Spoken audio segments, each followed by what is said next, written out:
Uh, Assalamu alaikum students. Today is 15th April and time is 12:30, and we are going to discuss lecture about predicates, which is about 18th lecture. So in this lecture, we will see how we can translate different statements using predicate logic. And in predicate logic, we have two quantifiers. There are two types of quantifiers.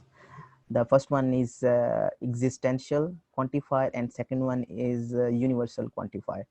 So you can represent existential quantifier using this symbol, and we will see later how we can represent universal quantifier. Okay, so हम example लेते हैं. यहाँ पे हमारे पास different sentences होंगे, हमने उनको translate करना है using predicate logic. Predicate logic का एडवांटेज जो है वो प्रोपोजिशन लॉजिक के ऊपर वो ये है कि प्रोपोजिशन लॉजिक जो है उसमें हर ऑब्जेक्ट के लिए अगर सेम प्रॉपर्टी रिपीट हो रही है तो हर ऑब्जेक्ट के लिए हमें डिफरेंट से प्रोपोजिशनल वेरिएबल्स जो हैं वो यूज़ करने पड़ते हैं, और हमें उसको डिफरेंट हर एक को अलग अलग सेपरेट ट्रांसलेट करना पड़ता है प्रोपोजिशनल लॉजिक में. जबकि प्रेडिकेट लॉजिक में अगर बहुत सारे ऑब्जेक्ट्स जो हैं वो उनकी सेम प्रॉपर्टी है, they have same relationship with some other objects या प्रॉपर्टीज, सो हम उसको उस ग्रुप ऑफ ऑब्जेक्ट्स को हम एक ही सेंटेंस में हम उसको ट्रांसलेट कर सकते हैं यूजिंग प्रेडिकेट लॉजिक. सो इसको हम कुछ इस तरह से हम ट्रांसलेट कर सकते हैं. यहाँ पे हमारे पास एक एग्जांपल है, someone at CMU is smart. Okay, इसको हमने ट्रांसलेट करना है. सो मैं आपके साथ शेयर करता हूँ नोटपैड स्क्रीन, तो फिर मैं आपको बताता हूँ कि इसको हम किस तरह से ट्रांसलेट कर सकते हैं. ओके, आपको मेरी नोटपैड स्क्रीन जो है वो विजिबल होगी. सो यहाँ पे क्वेश्चन है कि someone at CMU is smart, इसको हमने ट्रांसलेट करना है. अब इसमें एक चीज़ याद रखने वाली बात है कि जो someone है वो उसको अपने डिफाइन करना है, मतलब उसको उसकी डोमेन आपने बतानी है कि वो someone आप एक पर्सन को कह रहे हो, आप एक स्टूडेंट को कह रहे हो, किसको कह रहे हो someone, तो उसको वो भी क्वेश्चन का पार्ट होगा. तो पहले हम सपोज कर रहे हैं कि जो डोमेन ऑफ डिस्कोर्स है, जिसको हम डोमेन भी कहते हैं, ठीक है, वो ये है कि और ऑल CMU एफिलिएट्स, हम someone जो ले रहे हैं वो बेसिकली CMU से एफिलिएट कर रहा है. तो हमें यहाँ पे दो चीज़ें जो है ना वो डिफाइन करने की ज़रूरत है. एक चीज़ जो है वो हमने प्रेडिकेट को डिफाइन करना है, तो मैं प्रेडिकेट स्मार्ट प्रेडिकेट जो है वो डिफाइन करने जा रहा हूँ कि स्मार्ट प्रेडिकेट को आपने किस तरह से डिफाइन करना है. मैं इसको स्मार्ट का नाम देता हूँ, ये प्रेडिकेट का नेम है. इसमें ऑब्वियसली हमारे पास एक या एक से ज़्यादा आर्गुमेंट्स हो सकते हैं, तो हम एक्स एक आर्गुमेंट लेते हैं, ठीक है, और मैं इसको डिफाइन करता हूँ कि smart x means x is smart. Okay, तो ये मैंने प्रेडिकेट जो है वो डिफाइन कर दिया. ओके, सो मैंने अब ट्रांसलेट करना है someone at CMU is smart. ठीक है, यू नो कि someone को हम रिप्लेस कर सकते हैं एग्जिस्टेंशियल क्वांटिफायर से. ठीक है, देयर एग्जिस्ट सम पर्सन जो कि CMU से बिलोंग करता है और वो स्मार्ट है, तो इसको तो हम एग्जिस्टेंशियल क्वांटिफायर से रिप्लेस कर सकते हैं. ठीक है, तो हम यहाँ पे इसको जो है जब हमने ये प्रेडिकेट हमने यहाँ पे ये डिफाइन रिप्रेजेंट किया है, तो यहाँ पे हम इसको इसको जब हम ट्रांसलेट करेंगे तो जो x होगा यहाँ पे ऑब्वियस है कि x बिलोंग्स टू CMU. ये गिवन है यहाँ पे, ये चूंकि यहाँ पे इसकी डोमेन गिवन है यहाँ पे कि x जो है वो CMU से बिलोंग करता है. तो सिर्फ हमने लिखना ये है कि वो ऑब्वियसली x जो है वो CMU से बिलोंग करता है, तो हमने someone को ट्रांसलेट करना है और आगे ये प्रेडिकेट लिख देना है. ठीक है, तो हमने ये लिखना है there exists some x for which smart x hold. Okay, तो ये है इसकी ट्रांसलेशन. तो देयर एग्जिस्ट सम x जो है उसको हम रिप्लेस कर सकते हैं एग्जिस्टेंशियल क्वांटिफायर से. ठीक है। इस पूरी लाइन को हम एग्जिस्टेंशियल क्वांटिफायर से किस तरह से रिप्लेस कर सकते हैं वो अभी हम जो है वो यहाँ पे नोटपैड में वो हम सिंबल यूज़ नहीं कर सकते, तो दैट्स वाई मैं आपको वो नीचे जो है वो दोबारा से PDF फाइल में दिखाऊंगा। ओके, तो ये इस तरह से आप जो है इसको इस पूरी लाइन को जो कि यहाँ पे हमारे पास ओके, तो आप यहाँ पे ये देख सकते हो कि इस पूरी लाइन को मैं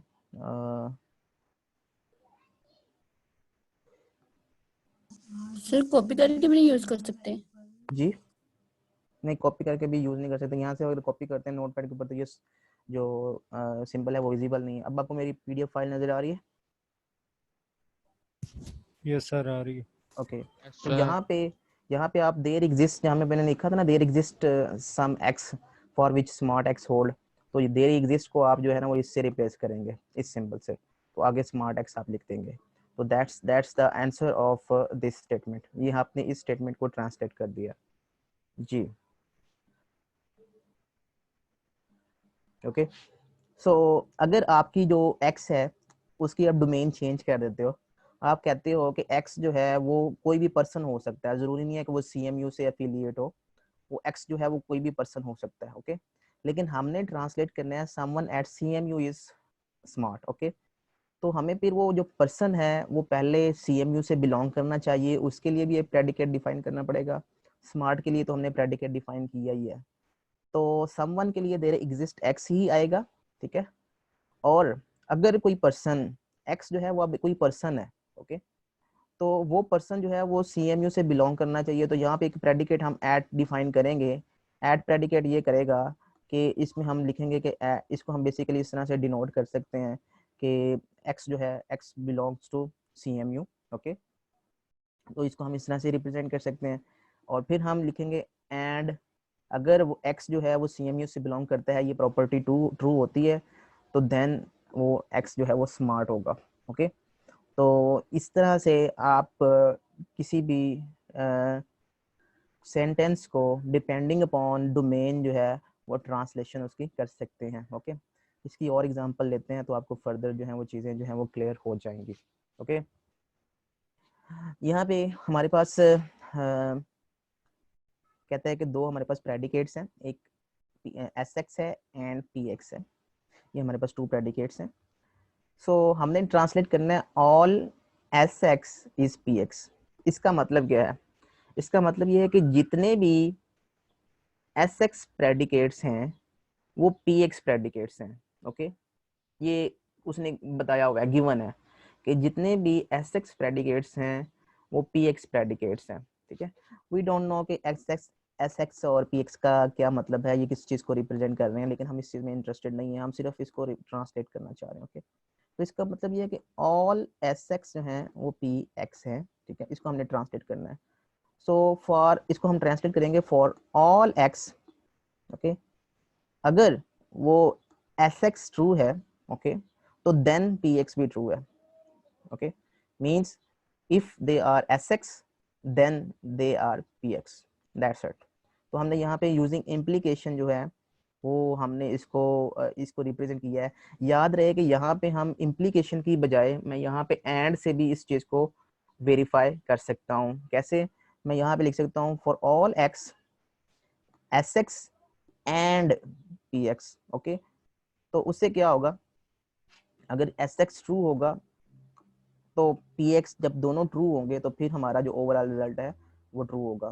तो there are sometimes multiple translations of same sentence. Okay, तो एक सेंटेंस की एक या अधिक से ज्यादा जो है वो ट्रांसलेशंस हो सकती हैं। हो सकता है दो स्टूडेंट उसकी डिफरेंट ट्रांसलेशन दें, बाकी स्टूडेंट्स उसकी डिफरेंट ट्रांसलेशंस दें, तो दोनों या तीनों के आंसर्स जो हैं वो ठीक हो सकते हैं, मल्टीपल स्टूडेंट्स के आंसर्स जो हैं वो ठीक हो सकते हैं। ओके, अब यहाँ पे इसको हमने ट्रांसलेट करना है no SX is PX। Okay, इसका मतलब है कोई भी ऐसा SX फॉर ऑल X, जितने भी X हैं उसमें अगर SX जितने भी SX हैं उसके लिए कोई PX एग्जिस्ट नहीं करता। Okay, means for all X अगर वो SX है तो नॉट PX होंगे। ओके, तो आप यहाँ पे for all X SX and का भी यहाँ पे लगा सकते हो इम्प्लीकेशन की बजाय, और फिर आप लिख सकते हो नॉट पी एक्स। ओके, इसका मतलब यही है कि जितने भी एक्स हैं सारे एक्स के लिए अगर वो पी एस एक्स है देन वो पी एक्स नहीं है। ओके, सो अब एग्जिस्टेंशियल स्टेटमेंट्स जो हैं उनको हम किस तरह से यूज कर सकते हैं। एग्जिस्टेंशियल को जब सम का कीवर्ड आएगा तो तब एग्जिस्टेंशियल क्वांटिफायर जो है तब वो यूज होगा। यहाँ पे लिखा है some S X is P X, means के कुछ ऐसे एक्स एग्जिस्ट करते हैं जिसके लिए एस एक्स जो है वो पी एक्स है। ओके, तो आप जब भी कुछ का सम का कीवर्ड आएगा तो आप लिखेंगे there exist some x for which S x and P x. ये यहाँ पे वही वाली बात आ गई कि इसमें यहाँ पे एंड से भी आप कर सकते थे और इम्प्लीकेशन से भी आप इसको कर सकते थे कि there exist x if they are S x then they are P x. Okay, तो यहाँ पे आप इम्प्लीकेशन का ऑपरेटर भी यूज कर सकते थे एंड की बजाय। Okay okay, so next translation है some S X is not P X. कुछ ऐसे एस एक्स एग्जिस्ट करते हैं जो कि पी एक्स नहीं है। Okay, if they are sx they exist some x sx which are not px। तो आप इसको कैसे करेंगे, देयर एग्जिस्ट को आप रिप्लेस करेंगे for their exist existential quantifier से देयर एग्जिस्ट सम x, अगर वो sx हैं देन मीन्स वो हमारे पास नॉट px हैं। ओके, तो आप एंड से भी इसको कर सकते हो, आप इसको इम्प्लीकेशन से भी कर सकते हैं। तो इस तरह से एक या एक से दो या दो से ज़्यादा जो अगर आपने स्टेटमेंट्स हैं उसको आपने इस तरह से दो या दो से ज़्यादा प्रेडिकेट्स जो हैं इस तरह से आप उनको कंबाइन कर सकते हो। अब नेस्टेड क्वांटिफायर्स, कुछ ऐसी क्वांटिफायर्स स्टेटमेंट्स होंगी, कुछ ऐसे स्टेटमेंट्स होंगे जिसमें दो जो क्वांटिफायर्स होंगे वो एक से ज़्यादा यूज़ हो रहे होंगे, नेस्टेड होंगे। ठीक है, नेस्टेड का मतलब है कि एक क्वांटिफायर के बाद दूसरा क्वांटिफायर फौरन यूज हो रहा होगा, उसको हम नेस्टेड क्वांटिफायर कहते हैं। एग्जांपल लेते हैं उसकी। एग्जांपल है every real number has its corresponding negative. जितने भी रियल नंबर एग्जिस्ट करते हैं उनका एक कोरिस्पोंडिंग नेगेटिव नंबर भी एग्जिस्ट करता है। मींस अगर there exist a number real number x then इसका ऑपोजिट मींस नेगेटिव नंबर भी एग्जिस्ट करता है। ओके, तो हम इसको हम कुछ इस तरह से जो है वो अज्यूम करते हैं कि रियल नंबर जो है उसको हम डिनोट करते हैं x के साथ और इसके नेगेटिव नंबर को हम y के साथ एग्जिस्ट करते हैं, तो हम एक प्रेडिकेट डिफाइन करते हैं। ऑब्वियसली अगर एक नंबर को x को उसके दूसरे नेगेटिव नंबर y के साथ हम ऐड करें तो आंसर जो है वो 0 आएगा। ओके, तो तब हम कहेंगे कि x का जो नेगेटिव है वो y है। x अगर 5 है तो उसका नेगेटिव है -5। ओके, तो कैसे इंश्योर करेंगे कि x जो है उसका नेगेटिव y है, ये ट्रू है। तो तभी ये चीज़ इंश्योर होगी जब हम इन दोनों को ऐड करेंगे तो आंसर 0 आएगा। तो हम एक प्रेडिकेट डिफाइन करते हैं p x, y such that x plus y is equal to 0। तो इसकी वैल्यू, इस प्रेडिकेट को जब हम डिफरेंट ऑब्जेक्ट्स के साथ कॉल करेंगे तो जब ये कंडीशन होल्ड करेगी तो तब इसकी वैल्यू जो है प्रेडिकेट की वैल्यू ट्रू आएगी। ओके, तो अब हमने इसको बेसिकली हमने इसको ट्रांसलेट करना है कि एवरी रियल नंबर, तो x जो है वो एक रियल नंबर को हम यहाँ पे रिप्रेजेंट कर रहे हैं, तो फॉर ऑल रियल नंबर्स, तो उसको फॉर ऑल कैसे लिखेंगे, for all x okay has its corresponding negative number. एक तमाम जितने भी रियल नंबर्स हैं उसको हमने फॉर ऑल के साथ रिप्रेजेंट किया, उसके अगेंस्ट कोई नेगेटिव नंबर एग्जिस्ट करता है। ठीक है, for all x there exist some y. ठीक है, वाई क्या है, इसका नेगेटिव है कि सारे के सारे रियल नंबर्स के अगेंस्ट कोई एक नंबर जो है वो एग्जिस्ट करता है जो कि उसका जिसके लिए ये प्रॉपर्टी होल्ड करती है। ओके, याद रहेगा अगर मैं यहाँ पे एग्जिस्टेंशियल की बजाय यूनिवर्सल क्वांटिफायर यूज कर लूँ तो इसका मतलब ये होगा कि सारे एक्स के लिए सारे के सारे नेगेटिव नंबर हैं, बाकी सारे जो नंबर हैं वो उसके नेगेटिव हैं, हालांकि सारे एक नंबर के लिए, हर नंबर के लिए कोई एक नेगेटिव नंबर उसका जो है वो एग्जिस्ट करेगा। तो कि इसकी अंडरस्टैंडिंग जो है वो आपको होनी चाहिए। इसका मतलब ये है कि जितने भी रियल नंबर्स हैं 1 2 3 4 5 6 7 8, जितने भी पॉसिबल रियल नंबर्स हैं उनका एक जो है वो हर नंबर का एक नेगेटिव नंबर एग्जिस्ट करता है, और जिसके लिए ये प्रेडिकेट की वैल्यू जो है वो ट्रू है। ओके, तो इस तरह से आप इसको कहते हैं जी। ओके, सो इसकी और एग्जांपल लेते हैं तो आपको फर्दर जो है वो इसकी चीज़ें ये जो है मज़ीद क्लियर हो जाएंगी नेस्टेड क्वांटिफायर्स की, कि नेस्टेड क्वांटिफायर्स को आप किस तरह से ट्रांसलेट कर सकते हैं। वो कहता है कि एग्जांपल है, अब थोड़ी सी रियल लाइफ एग्जांपल्स लेते हैं। There is a person who loves everybody. Okay, so हमने इसको ट्रांसलेट करना है। देयर इज अ पर्सन, इसका मतलब है कि there exist some person. There exist some person को हम रिप्लेस कर सकते हैं एग्जिस्टेंशियल क्वांटिफायर से। सो पर्सन को हम डिनोट करते हैं और फिर हम उसको भी डिनोट करते हैं, एवरीबॉडी को भी हम डिनोट करते हैं। तो वेरिएबल्स हम यहाँ पे अज्यूम कर रहे हैं, वेरिएबल्स या जो डोमेन है हमारी वो है x and y denote people. Okay, तो हम पीपल की बात कर रहे हैं और हमारे पास दो पीपल हैं, जिसको एक को हम एक्स कह रहे हैं, एक को हम वाई कह रहे हैं। ठीक है, प्रेडिकेट हमारा कुछ इस तरह से हम प्रेडिकेट बना रहे हैं कि इससे हमने प्रेडिकेट बनाया है लव एक्स कॉमा वाई। सो इसको हम कह रहे हैं कि एक्स जो है वो वाई से लव करता है। तो एक्स लव्स वाई का मतलब हमने ये प्रेडिकेट जो है वो डिनोट, इसको हमने रिप्रेजेंट किया है। मतलब अगर एक्स जो है वो लव्स वाई, देन जो है इस प्रेडिकेट की वैल्यू ट्रू होगी। ओके, तो हमने इसको अब ट्रांसलेट करना है। देयर इज अ पर्सन, इसको हम लिखेंगे there exist some x, okay, who loves everybody. Everybody को मतलब ये है कि वो सारे के सारे लोगों से मोहब्बत करता है, लव करता है। तो there exist some x who loves everybody, okay, for all wise.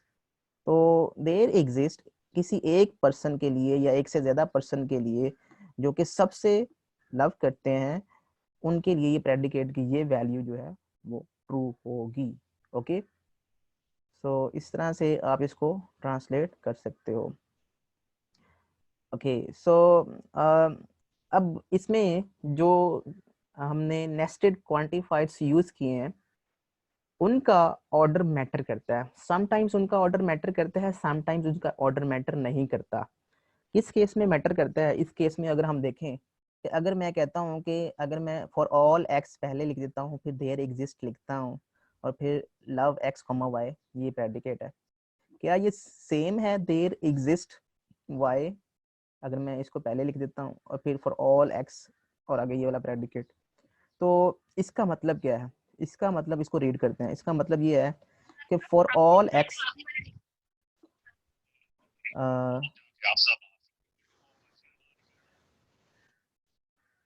सो इसका मतलब, इसका जो मीनिंग है, इसका मीनिंग है all person for all persons there is some y जिसके जिसके साथ वो लव करता है।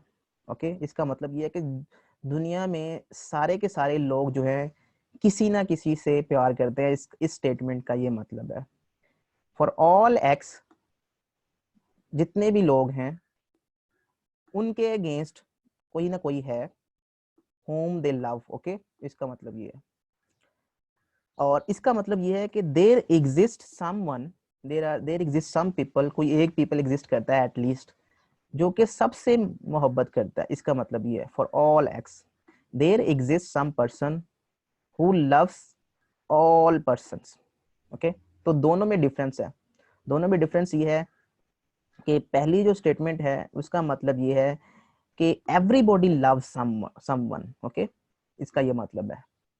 जबकि दूसरी जो हमारे पास, अगर हम इसका ऑर्डर चेंज कर देते हैं तो इसका मतलब ये है कि there is someone who is loved by everyone. तो इसका मतलब ये है। इन दोनों स्टेटमेंट्स में बहुत फर्क है। ठीक है, तो आई होप कि आपको उनका, अगर आप ऑर्डर चेंज करेंगे तो उससे आपका मीनिंग जो है वो चेंज हो जाएगा, तो आपने इसके ऑर्डर का ख्याल रखना है। अब सम ऐसी एग्जांपल्स भी लेते हैं जिसमें अगर उनका ऑर्डर जो है वो चेंज भी कर दें तो मैटर नहीं करता। ओके, सो इसकी एग्जांपल कुछ इस तरह से है कि for all x and y, इसको हम कह सकते हैं if x is parent of y then y is child of x. इसको हमने ट्रांसलेट करना है। For all x and y, if x is parent of y then y is child of x. Okay, तो इसको हम किस तरह से ट्रांसलेट कर सकते हैं?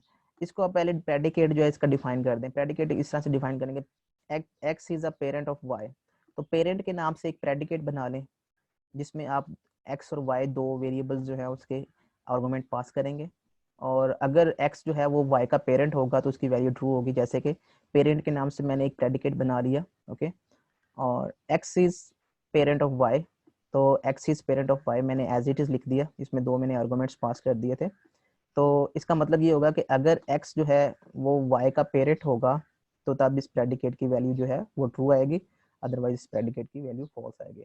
इस तरह से y is child of x, इस प्रेडिकेट को मैं डिफाइन करता हूँ कि चाइल्ड के नाम से मैंने एक प्रेडिकेट बना लिया और इसमें दो आर्गुमेंट्स मैं पास कर रहा हूँ x और y। तो अगर x जो है वो y का चाइल्ड है, ठीक है, तो तब आप जो इस प्रेडिकेट की वैल्यू ट्रू होगी, अदरवाइज इस प्रेडिकेट की वैल्यू जो है वो फॉल्स होगी। ओके, मींस फर्स्ट एलिमेंट जो है, फर्स्ट आर्गुमेंट अगर वो इस चाइल्ड है और ये y जो है इसका पेरेंट है, तो तब हम कहेंगे कि इसकी वैल्यू जो है वो ट्रू है। ओके, तो मैंने दो प्रेडिकेट्स जो है वो डिफाइन कर दिए। ओके, अब इसको मैं ट्रांसलेट करता हूँ। For all x and y, इसको मैं लिखूंगा for all x for all y. Okay, तो दोनों जो है वो दोनों के लिए मैंने यूनिवर्सल क्वांटिफायर यूज किया। सो इफ, अब हम इसको ट्रांसलेट कर लेना, इफ और देन जब आएगा तो ऑब्वियसली मैं उसके लिए इम्प्लीकेशन ऑपरेटर यूज करूंगा। If x is a parent of Y, तो इसको मैं इस तरह से ट्रांसलेट कर सकता हूँ, पेरेंट एक्स कोमा वाई। अगर ये प्रेडिकेट की वैल्यू ट्रू है, देन के लिए मैंने इम्प्लीकेशन यूज किया, तो देन कहता है कि y is a child of x.